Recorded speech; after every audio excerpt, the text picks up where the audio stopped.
Halo teman-teman semua, materi pertemuan kali ini adalah display dan pameran dalam antropologi museum. Ada beberapa outline yang bisa kita bahas mulai dari museum sebagai teks sampai kemudian politik data pajak. Kita mulai dari museum sebagai teks. Apa itu museum sebagai teks? Dalam kajian kebudayaan, teman-teman, kita melihat bahwa teks atau bahasa tidak hanya dari lisan, tidak hanya dari tulisan, tetapi benda-benda material juga bisa berfungsi sebagaimana bahasa. Perspektif yang melihat fenomena sosial budaya sebagai bahasa atau benda-benda material sebagai bahasa yang dapat dibaca dan dipahami bisa kita sebut sebagai pendekatan hermeneutik atau ilmu semiotika. Semuanya bersandar pada apa yang disebut sebagai sistem representasi. Sistem representasi adalah penggunaan dunia material, non-lisan atau tulisan, sebagai sebuah simbol untuk mewakili makna dari apa yang ingin dikatakan, untuk mengekspresikan atau mengkomunikasikan pemikiran, konsep, ide, atau perasaan. Jadi, yang kemudian ingin kita sampaikan, yang umumnya menggunakan lisan maupun teks, kita sampaikan menggunakan hal-hal yang bersifat material atau fisik. Nah, bahwa yang ingin kita sampaikan itu tentunya adalah sebuah makna. Maka dunia-dunia material yang berfungsi sebagai bahasa itu kita biasa sebut sebagai vehicle of meaning atau kendaraan yang bermakna, gitu ya. Produksi makna tidak hanya berada dalam kepala, tetapi juga terjadi dalam dunia praktik di ruang-ruang sosial yang empiris. Makna atau arti dari sesuatu itu tidak terjadi dalam pikiran kita, tetapi itu muncul, makna itu muncul dalam relasi-relasi keseharian yang menggunakan perilaku maupun menggunakan gestur, menggunakan benda material, menggunakan tanda-tanda yang lain.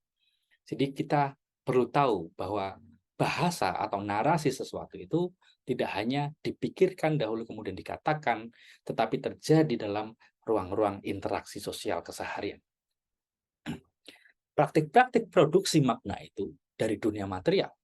Dan untuk menyampaikan hal tertentu bisa berbentuk kendaraan, misalnya kita punya mobil yang bagus untuk menyampaikan makna tertentu, bukan hanya fungsi.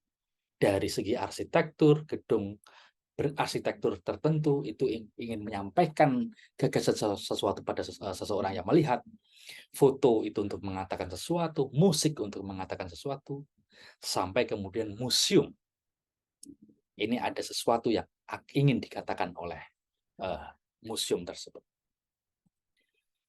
Museum adalah sarana komunikasi simbolik, menggunakan benda-benda material yang dapat dibaca terkait pesan atau ideologi apa yang ingin disampaikan oleh penyusunnya. Dalam dunia simbol, komunikasi simbolik artinya kita berbicara soal simbol.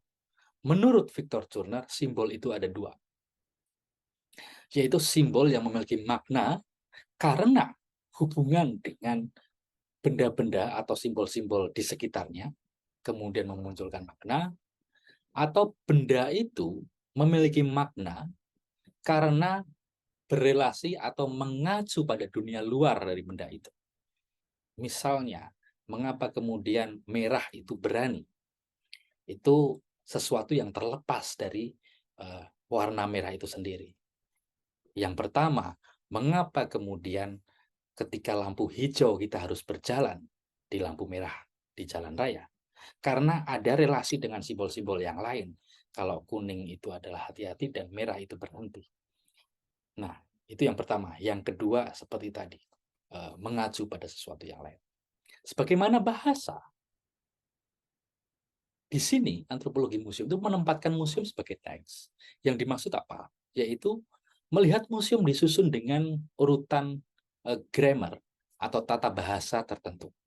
yang tersusun bukan dari kata-kata, namun dari benda-benda. Kalau kita memahami perkataan seseorang, itu artinya kita memahami dari kata per kata yang disusun oleh relasi-relasi tertentu.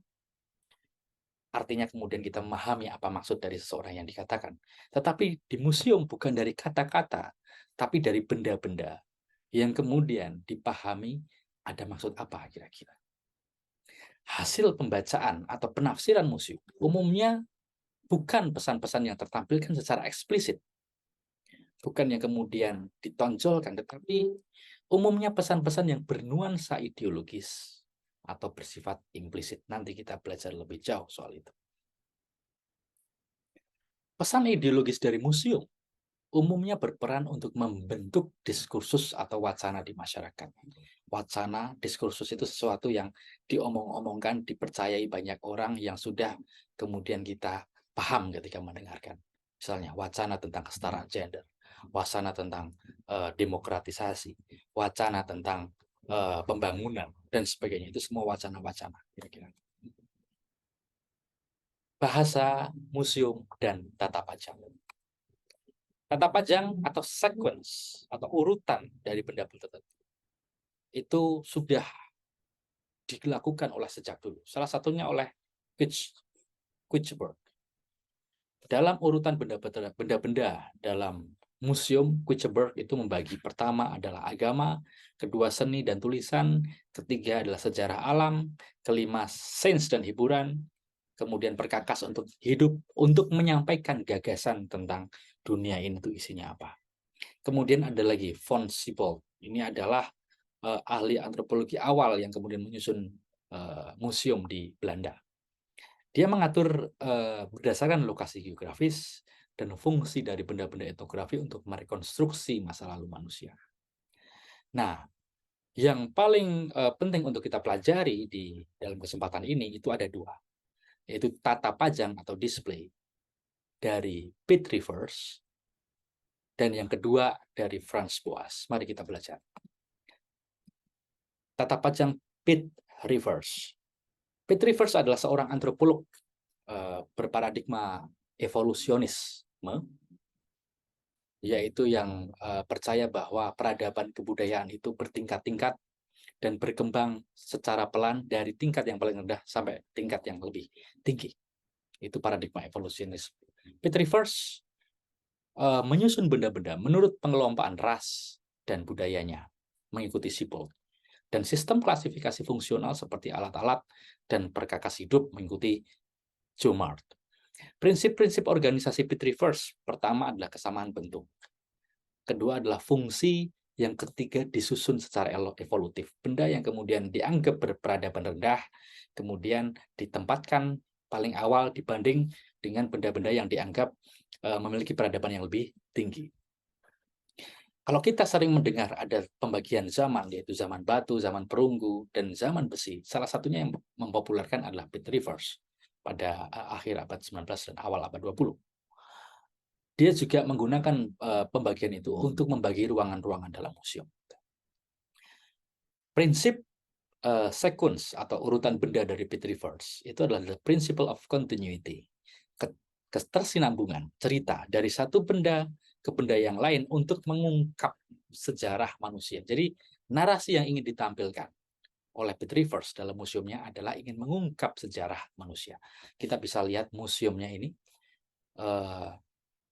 betapa kemudian benda-bendanya diatur dalam cara-cara evolusionisme. Kemudian kita belajar soal tata pajang Frans Boas. Frans Boas adalah antropolog Amerika yang sangat terkenal. Kita bisa sebut dia sebagai bapak antropologi di Amerika. Sebaliknya dengan Piet Rivers, ia menentang paradigma evolusionisme karena dianggap penuh dengan prasangka rasis.